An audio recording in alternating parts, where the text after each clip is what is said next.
வணக்கம், நாமக்கல்லிருந்து பேசுகிறோங்க. இந்த காணொலி நேற்றுக்கு எடுத்தது. நேற்றுக்கே நம்மளால் அப்லோடு பண்ண முடியல. ஏன்னா நேற்றுக்கு ஒரு அசோலா ஃபார்மிங் பற்றி ஒரு வீடியோ போட்டிருந்தனால. இப்போது இந்த வீடியோ பார்த்தீங்கன்னா எப்படி ஆடுகள்லாம் நேற்றுக்கு தீனி போடும் போது அவ்வளோ ஆர்வமாக சாப்பிடுதுங்கிறதுக்காக தான் இந்த வீடியோ. ஏன்னா நீங்கள் ஆடை இவ்வளோ சீக்கிரம் நம்ம வெயிட்டை கூட்டுறோமோ கூட்டி விற்றோம்னா தான் நம்மளுக்கு லாபம். அப்போ அந்த ஆடுகள் முதல்ல விரும்பி சாப்பிடணும். அதுக்கு அந்த ஆடுகளை நம்ம பயிற்சி கொடுத்து நம்ம தீனி திங்க வச்சுருந்துருக்கணும். இப்போ இதில் நான் காட்டுறதுல மொத்த வீடியோவில் பாருங்கள், ஒரே ஒரு ஆடு கூட தீனி சாப்பிடாம நிற்காது. நமக்கு தீனி டப்பா அந்த பக்கம் எடுத்துட்டு போனாலே மொத்த ஆடுகளும் ஓடி வந்துடும். இப்படி இருந்தா மட்டுமே சீக்கிரம் எடை கூட்டி அதை விற்க முடியும். இதுல பாருங்க, ஒரே ஒரு ஆடு கூட தனியா போய் நிக்காது. அது ஏதாவது மாத்தி மாத்தி போய் நின்று சாப்பிட்டுக்கிட்டு தான் இருக்குமே தவிர இதுல நிக்காது. இப்ப நம்ம கிட்ட இருக்கிற மொத்த 96 ஆடுமே இப்படிதான் இருக்கும்.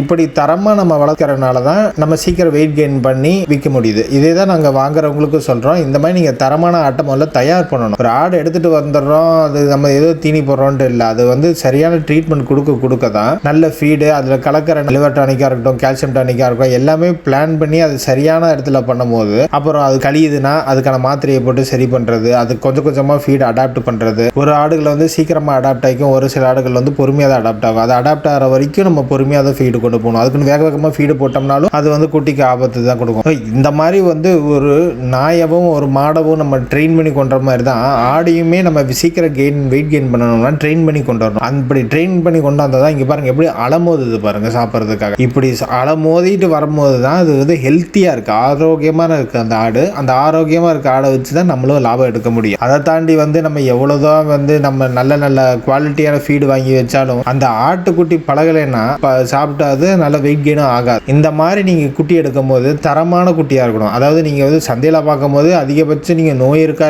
இல்லையாங்கிறது கொஞ்சம் கண்டுபிடிக்கலாம். ஆனால் அதை ட்ரெயின் பண்ணுறது நீங்கள் அதுக்கப்புறம் வாங்கி ஒரு 15 நாள் 20 நாள் கொஞ்சம் கொஞ்சமாக ட்ரெயின் பண்ணதுக்கப்புறம் தான் இந்த மாதிரி வரும். நம்ம கிட்ட இருக்கிற குட்டியில் இந்த மாதிரி குட்டிகள் மட்டும் நீங்கள் வாங்கும் போது எங்கே வாங்கினாலும் சரி இந்த மாதிரி தரமாக இருக்கா, ஆக்டிவாக இருக்குதா, நல்ல தீனி சாப்பிடுதா அப்படிங்கிறது பார்க்கணும். இப்போ நாங்கள் ஒரு நாளைக்கு எவ்வளோ தீனி போடுறது கொண்டு அதை சொல்லி தான் நாங்கள் அதை விற்பனையும் பண்ணுவோம். ஏன்னா அந்தளவுக்கு நாங்கள் குவாலிட்டியாக வச்சுருக்கிறோம்.